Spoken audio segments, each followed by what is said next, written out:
yang terjadi siapa yang rugi paling banyak dan siapa yang untung paling banyak. Itu yang akan terjadi. Oke.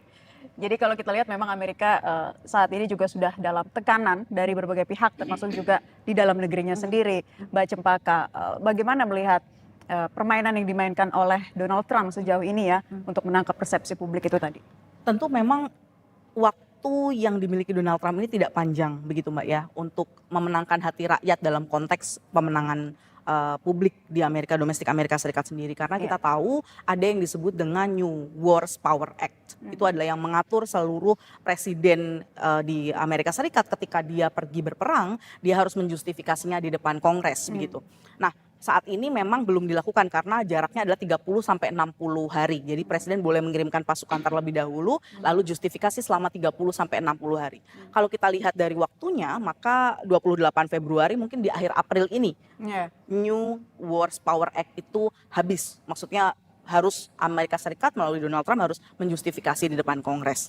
Nah, itu yang pertama. Yang kedua tentu saja berkejaran dengan waktu terkait dengan midterm election. Dengan kalau kita lihat hanya 1 dari 4 warga negara Amerika Serikat yang setuju pengiriman pasukan ke Iran saat ini. Nah, itu tentu saja menjadi dilema bagi Amerika Serikat. Dan yang ketiga, beberapa harga gitu ya, harga minyak saat ini despite atau meskipun sudah dikeluarkan cadangan minyak dari IEA, International Energy Agency, begitu ya, cadangan minyak sudah dikeluarkan, tapi tetap saja tidak bisa menekan harga crude oil begitu, tidak bisa menekan harga yang sebelumnya harganya di bawah 100, sekarang tentu saja masih terus-terus naik di atas 100. Nah, ini 3 hal ini yang tentu saja mengikat Donald Trump untuk segera menentukan begitu, dan tadi mungkin jalan tengah yang dicari tadi menekan untuk segera melakukan negosiasi, dan tentu saja kita lihat bahwa dalam 2-3 hari statementnya adalah akan dilakukan negosiasi yang kedua begitu dengan Iran, dan menurut saya ini hal yang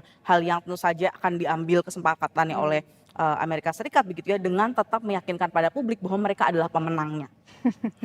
Publik tentunya menunggu sebelum waktu gencatan senjata berakhir ya Pak Pitan, ada ruang diplomasi lanjutan. Tapi kalau kita lihat lagi ada pernyataan juga yang disampaikan oleh Ketua Komisi Keamanan Nasional Iran yang gesturnya ini tegas, lantang dan sangat meyakinkan, menyatakan Amerika Serikat tidak dapat dipercaya, terutama sikap Trump yang delusional, narsis dan tidak stabil.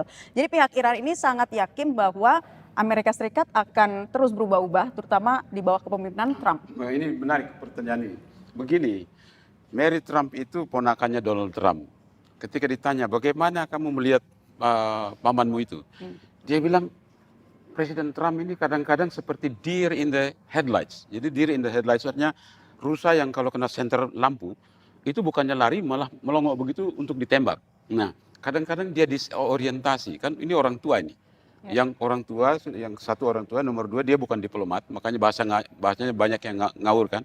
Dia itu pengusaha, jadi beda seorang diplomat kalau bicara dengan pengusaha itu beda. Nah, inilah si Trump ini. Bukan saja itu, menteri-menterinya juga nggak ngerti apa yang dia akan lakukan. Sekarang dia lagi ribut sama Paus kan.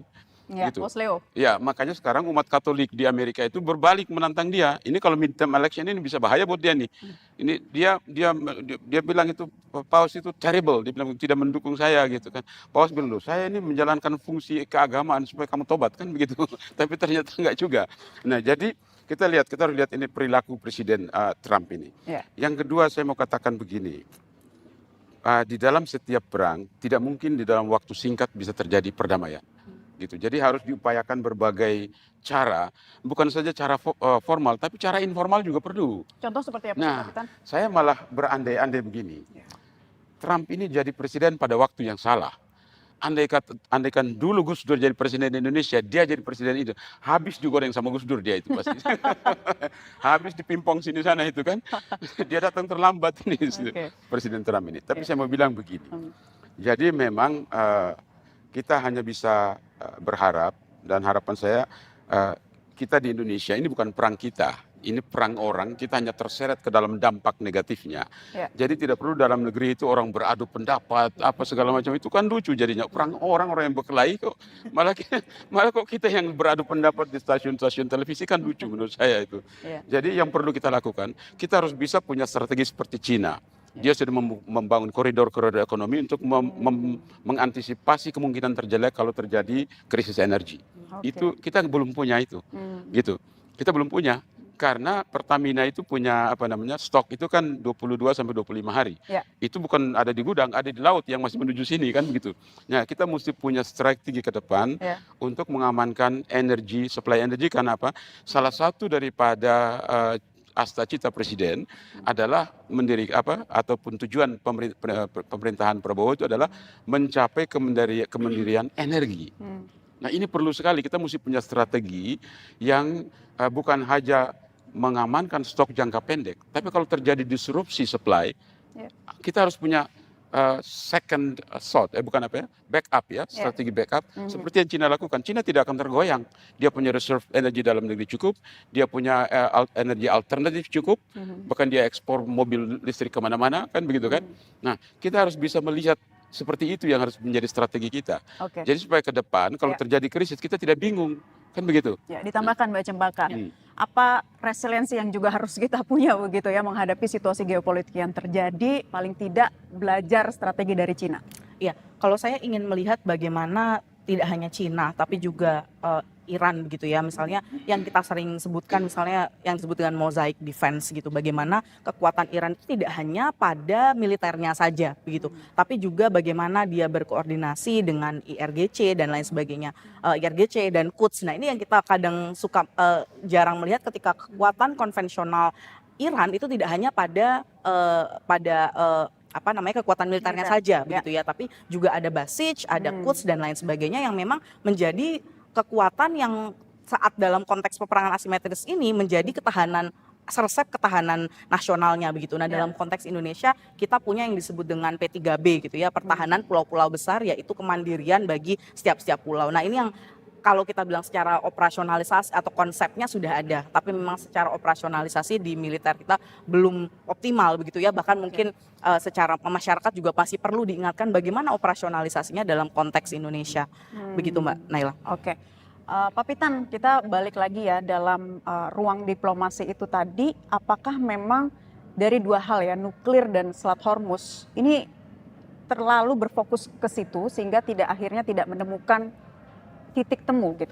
Biasanya dalam perundingan internasional yang saya tahu itu ada jalur-jalur lain yang dipakai untuk mencari titik temu. Jadi bukan hanya melalui jalur resmi, tapi jalur tidak resmi, jalur pengusaha. Karena ujung-ujungnya itu kan hitung-hitungan bisnis juga. Jadi jalur pengusaha juga perlu dikerahkan segala macam jalur. Nah, Iran itu kan salah satu kekuatan dia itu adalah cultural defense. Dia punya cultural defense yang sangat kuat. Dan sistem pertahanan Iran itu tidak seperti kita. Sistem pertahanan Iran itu adalah mosaic defense. Jadi masing-masing komando kayak pangdam kita itu diberi otorisasi untuk mengambil keputusan sendiri ketika terjadi ancaman dari luar. Makanya istilahnya itu kalau di negara lain kepala ular itu dipotong, ekornya mati. Iran tidak begitu. Iran, you potong kepala ularnya, badannya hidup seterusnya. Karena sistem pertahanannya itu mosaic defense. Itu bisa jadi pelajaran juga bagi kita. Apalagi Indonesia ini kan negara kepulauan. Bagaimana caranya kalau kita diserang dari udara? Mau tahan pakai apa? Kita negara kepulauan, 17.000 pulau. Apakah kita punya cukup sistem pertahanan udara untuk menghadang serangan udara? Nah, itu harus kita pikirkan dari sekarang. Saya mau kasih pesan ke dalam negeri ya, begini. Jangan pernah percaya bahwa semua negara yang saat ini berbaik dengan kita akan selamanya berbaik dengan kita. No. Sepertinya itu pelajaran hidup juga. Itu harus kita pikir. Betul. Jangan pernah kita percaya bahwa semua negara yang sekarang berbaik senyum dengan kita akan selamanya berbaik dengan kita. Tidak. Karena tuntutan kebutuhan dalam negerinya akan mendikte perilaku politik luar negerinya. Jadi kita harus hati-hati. Nah, makanya kekuatan kita sekarang apa? Kenapa Indonesia belum diserang oleh negara manapun? Pertanyaannya. Karena kekuatan kita satu-satunya adalah politik luar negeri. Itulah kekuatan kita. Dengan politik luar negeri, inilah benteng kita. Gitu. Tapi jangan lupa, di belakang kita ada sumber daya alam yang sangat besar, yang semua negara mau. Jadi kalau nggak kuat benteng politik luar negeri kita, habis kita ini. Ini kita mesti lihat jangka panjang. Kenapa? Karena selama ini politik luar negeri kita itu didasari pada pidato Bung Hatta 2 September 1948. Ketika Bung Hatta pidato di Yogyakarta, judulnya Mendayung Antara Dua Karang. Dunia blok barat, blok timur, kita jalan hati-hati, jangan senggol sini sana. Karangnya banyak sekarang, bukan hanya 2. Karang di mana-mana. Jadi kita tidak bisa hanya mengandalkan politik bebas aktif itu. Kita kenapa? Karena tidak mendapat keuntungan dari situ yang real Ya. bagi masyarakat. Kita perlu tambah aspek asertif, artinya tunjukkan bahwa kita bisa ini, kita punya ini, supaya kita berdiri sama tinggi, duduk sama rendah dengan semua negara besar. Yang kedua, kita harus proaktif. Proaktif artinya apa? Kita lihat potensi bahaya, masuk duluan di sana, jangan tunggu reaksi. Selama ini kita kan reaksi, jangan begitu. Ada potensi bahaya, kita masuk, kita redam dulu. Ada peluang ekonomi, kita masuk, kita ambil dulu sebelum orang lain ambil. Harus begitu politik luar negerinya. Jadi tidak bisa politik luar negeri itu hanya urusan diplomasi, tidak. Kita harus berdiplomasi di bidang ekonomi, di bidang budaya. Coba lihat bagaimana K-pop itu populer. Itulah politik luar negeri Korea kan. Bukan hanya sekedar culture. Bukan hanya urusan Kementerian Luar Negeri. Semua seluruh bangsa ini harus bangun untuk mengamankan kepentingan nasional. Ketika kendali terbagi dan tidak ada pihak yang mau mundur, maka yang tersisa bukan lagi kompromi, melainkan potensi benturan yang lebih besar. Gestur akan kembali sesaat lagi.